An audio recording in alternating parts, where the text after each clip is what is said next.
Whitlock and Wiley. Eric Dickerson is back with us. And we're joined for the first time ever by the Cowboys' #1 beat writer for the Fort Worth Star-Telegram, Clarence Hill.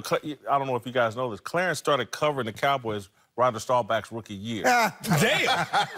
Clarence, you know, it feels like that. It feels like that. I think in 48. Wow. First Omega to cross. Wow. I'm glad you are, too. Shout out my boys is watching them. You got the purple on. Anyway, all right, time for a big story. Respect. Let's move to the Cowboys, who are now entering the second week of training camp without Ezekiel Elliott, as the running back's holdout continues to drag on. Dak Prescott says he's in communication with his good friend Zeke, but that quote, business is business. Zeke, meanwhile, is clearly paying close attention to what's happening in camp. Tweeting some angry faces after the team tweeted out some love to rookie running back Mike Weber. All right, Clarence, I've been trying to convince these guys for the past 2 weeks that Ezekiel Elliott's contract problems are directly related to Dak Prescott's desire for $30 or $32 million a year. You agree or disagree? Okay, let me stop at one thing. That emoji tweeted out is not an angry emoji. That's a young folks thing. That is triumph. He's supporting his boy Mike Weber. That's not an angry emoji. Most us olds think that's anger. It's not. You ask some young folks, the millennials, that's a positive emoji. The youngsters are going to say triumph. Yes. Millennials are going to sit there and say triumph. Yes, you can Google it. I Googled it. There's a definition for it. It's called the triumph emoji. Yeah, you need to go to Urban Dictionary then, because that look like I'm upset. I know what it looks like. I know what it looks like, but that's not how they interpret it. I'm going to tell you this. That's not how they interpret it. Clarence, I had to look this up myself. All right, go ahead. I'm just saying, that's not how they interpret it. Anyway, and he's used that emoji before after long runs, so it's not a negative thing. That's his boy Mike Weber from Ohio State. There's no way it was going to be negative. Agree with you. Okay? Regarding Dak and Zeke, they're boys, okay? There's no way Zeke is jealous of Dak's money. Not at all. Can he be driven by it? You don't have to be jealous. He's not driven by it. He's driven by getting his own money. You got to understand that when they opened the offseason, Stephen Jones said, I want to pay Dak now. I want to pay Amari now because of the last year of their deals. But I want to kick Zeke to next year, okay? It's about getting paid now. Before, Stephen Jones said, we're going to prioritize Dak and Amari. We're going to wait on Zeke. Now, after the holdout, we're talking about Zeke's money now. They're addressing Zeke's contract now. So mission accomplished for Zeke. The holdout got the Cowboys addressing his contract now with Dak and with Amari. Well, we got to separate the real world from the football world in terms of jealousy and what's driving you. Look, you could be boys. And in the real world, we all know that there's enough to go around. So therefore, I'm not mad at you getting yours before me, with me, after me, whatever. But in football, there are finite resources, brother. There is a salary cap. There is a point where you're like, whatever you do affects what I can do.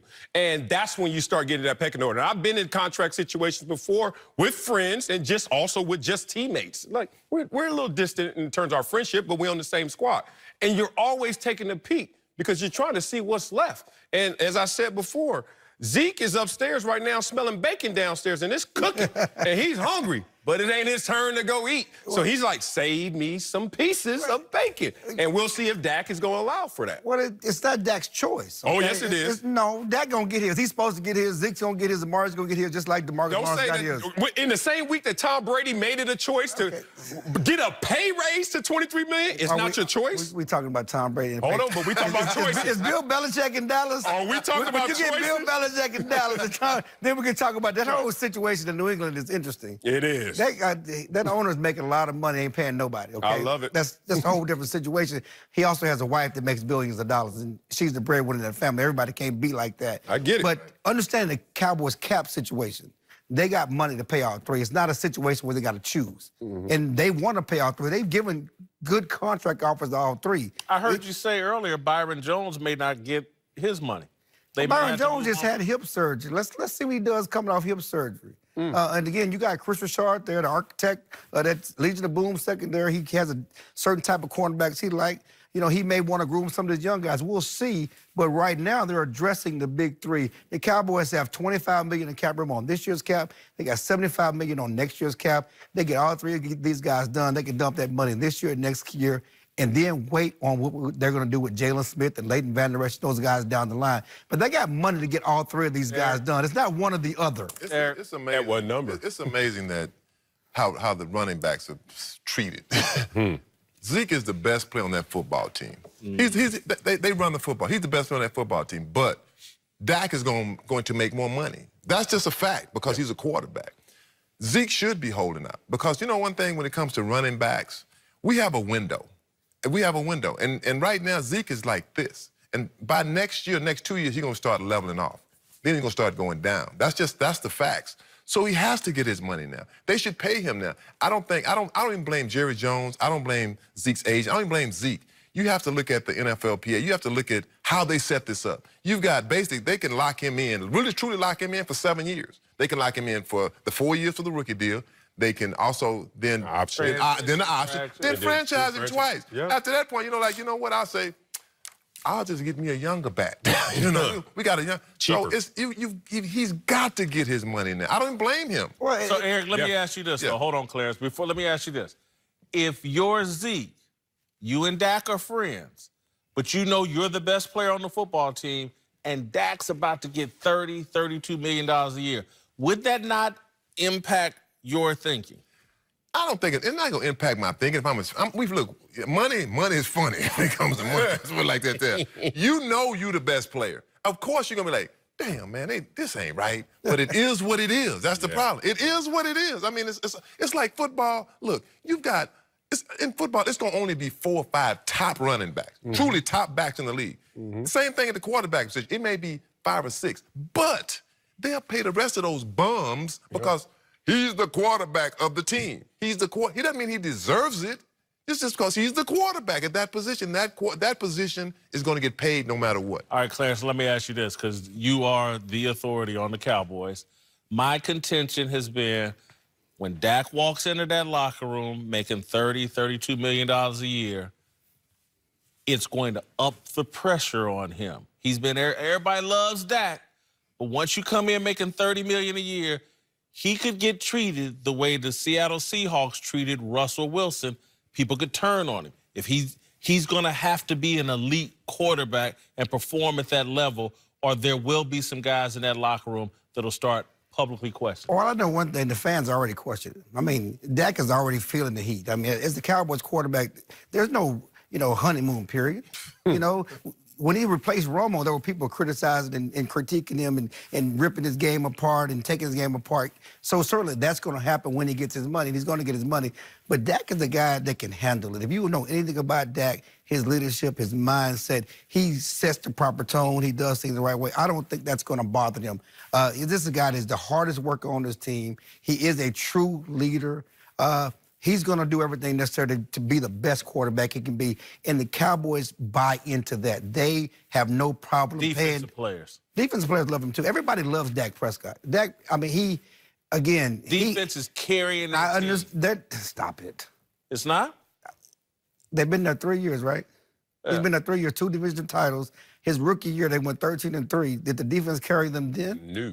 Now 21 did. No.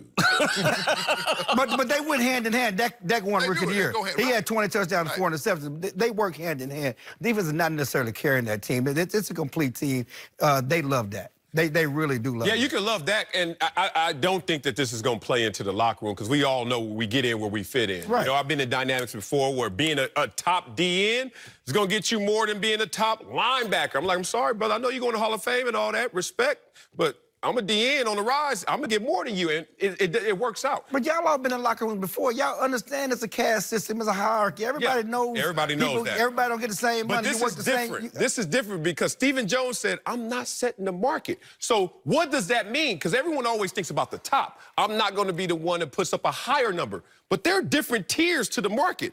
Mid-tier market, I'm not setting that. What if he's looking at Dak like, I'm not even setting the mid-tier market, which can mean what to Dak? So that means you're stuck in the 20s. And if Dak hears that, if Dak is hearing that from his agent, if that's the real terminology, how do you sign on the dotted line for something that you know, as soon as you sign it, you're underpaid? That's not going to go well with him. Stephen Jones is negotiating. That's negotiating ploy. That's just talk. That's narrative. He has to say that. Of course, not setting the market means you react to the market. They let Russell Wilson deal get done. They let Aaron Rodgers get a new deal. They let Ben Roethlisberger get a new deal. They let Carson Wentz get a new deal while they're waiting on Dak, not setting the market. All they're doing is has driven up the market for Dak. Except Tom Brady. So they've mishandled. Whatever that means. That could be an anomaly. That's totally different. They've mishandled this. Yes, I mean, they should have got Dak done. They could have got Dak done at $27 million, you know, what the San Francisco quarterback got. Now it's $30 or $32 million. The money's only going up. The more you wait, the more the money goes up. And we haven't even talked about Amari Cooper. His money's gone up, too. Yeah, Michael Thomas. Yeah, and Julio Jones is coming. His money's going up, too. So, again, the Cowboys want to pay all three. They will pay all three. Jerry's not worried about it. You know, Jerry's negotiating. Again, it's personal for the players. It's personal for them because this is their money. Jerry's done 1,000 of these. This is the art of negotiating. He's about the art of the deal. Again, Jerry Jones is a guy that got the stadium built in the recession. He likes negotiating. Does this remind you of when Tom Landry and Roger Staubach had a contract? Really, we're doing this? We're doing this. We're doing this. We're doing this. I've been there since 1997. I was there when he was there. Check this out. I was there when he was there, okay? They got 3 playoff wins since I showed up, so I don't know nothing about titles, okay? I never just had a chance to thank you for telling me first that it was over. And I'm still going to practice. Wow. Coming up, Carmelo Anthony wants back in the NBA, but our buddy Steven Jackson says the league is blackballing him. I'll tell you if he's onto something. Next!